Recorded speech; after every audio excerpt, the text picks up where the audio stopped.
இஸ்லாத்துல பெண்களுக்கு என்ன இடம் இருக்கு? சும்மா தத்துவங்கள் மட்டும்தானா, இல்ல உண்மையிலேயே அவங்களுக்கு உறுதியான உரிமைகள் இருக்கா? வாங்க இத பத்தி நம்ம மூல ஆதாரங்கள் என்ன சொல்லுதுன்னு கொஞ்சம் ஆழமா பார்க்கலாம். ஆரம்பிக்கலாமா?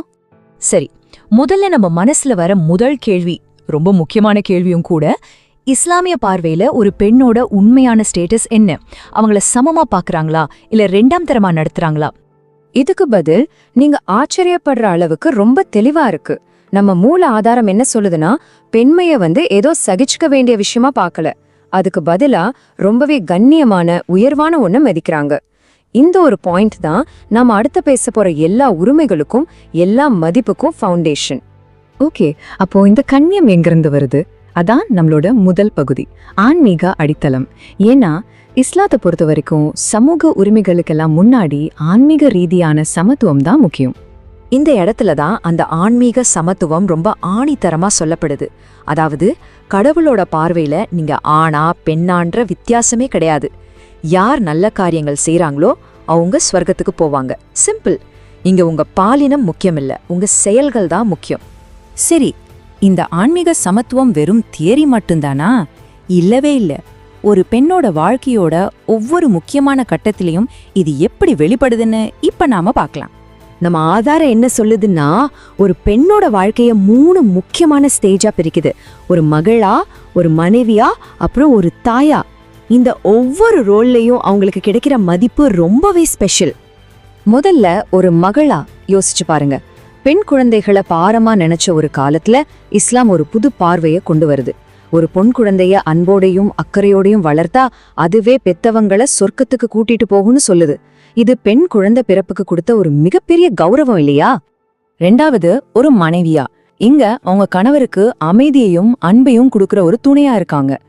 இந்த உறவு எவ்வளவு முக்கியம்னு போத வைக்க, உங்கள யார் சிறந்தவர்னா, யார் அவங்க மனைவி கிட்ட சிறந்தவரா இருக்காங்களோ அவங்கதான் அப்படின்னு ஒரு நபிமொழி இருக்கு.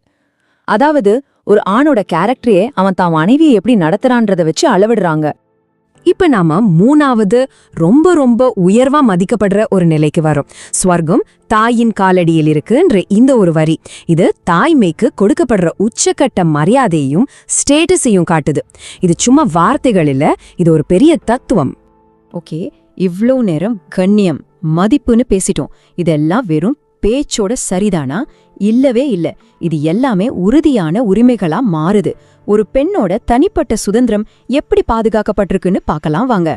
இங்கதான் விஷயம் இன்னும் இன்ட்ரெஸ்டிங் ஆகுது. பாருங்க, கல்வி கற்கிறது ஒவ்வொரு பெண்ணுக்கும் கடமைன்னு சொல்லப்பட்டிருக்கு. அப்பா கணவர்னு 2 பேர் சொத்துலயும் அவங்களுக்கு பங்கு இருக்கு. அதுலயும் ரொம்ப முக்கியமா அவங்க சம்பாதிக்கிற காசு முழுசும் அவங்களுக்கு மட்டுமே சொந்தம். குடும்பத்துக்காக செலவு செய்யணும்னு எந்த கட்டாயமும் இல்ல. இது நம்ம இன்னைக்கு பேசல, கிட்டத்தட்ட 1400 வருஷத்துக்கு முன்னாடியே இந்த உரிமைகள் கொடுக்கப்பட்டிருக்குன்னு நம்ம ஆதாரம் சொல்லுது. அந்த காலத்துல இது எவ்வளோ பெரிய புரட்சிகரமான விஷயம்னு யோசிச்சு பாருங்க. சரி, உரிமைகள் பத்தி பார்த்தாச்சு. அடுத்து கண்ணியத்தை எப்படி பாதுகாக்கிறது? இந்த இடத்துல தான் ஹிஜாப் என்ற கான்செப்ட் வருது. இது பொதுவா நிறைய தப்பா புரிஞ்சுக்கப்படுற ஒரு விஷயம். ஆனா நம்ம மூல ஆதாரத்தின்படி இது ஒரு பெண்ணோட கண்ணியத்தை பாதுகாக்கிற ஒரு கவசம் மாதிரி பார்க்கப்படுது. பொதுவா ஹிஜாப்னா அது ஒரு ஒடுக்குமுறைன்னு ஒரு பார்வை இருக்கு இல்லையா? ஆனா ஆதாரம் சொல்ற விளக்கம் முற்றிலும் வேற. ஒரு பெண்ணை அவளோட வெளித்தோற்றத்தை மட்டும் வச்சு எடை போடாம அவளோட அறிவையும் அவளோட கேரக்டரையும் பார்க்கறதுக்கு இது ஒரு கவசம் மாதிரி செயல்படுதுன்னு சொல்லுது. அதாவது அவங்கள ஒரு பொருளா பார்க்காம அவங்களோட ஆளுமைக்கு மதிப்பு கொடுக்கணும் அப்படிங்கிறது தான் இதோட நோக்கம். சரி, இப்போ கடைசியா இஸ்லாமிய பெண்மையோட குணாதிசயம் பத்தி பார்க்கலாம். பெண்மைனா மென்மை மட்டும்தானா? இல்ல, அது மென்மையும் வலிமையும் சேர்ந்த ஒரு கலவை. இங்க வலிமைன்னு சொல்றது சும்மா வார்த்தைக்காக இல்ல. கதீஜா, ஆயிஷா மாதிரி சரித்திரத்துல பெரிய தாக்கத்தை ஏற்படுத்தின பெண்களை ஆதாரம் உதாரணமா காட்டுது.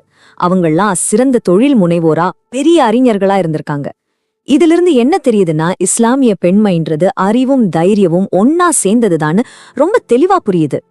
நம்ம இந்த பகுப்பாய்வை இந்த ஒரு பவர்ஃபுல்லான மேற்கோளோட முடிச்சுக்கலாம்.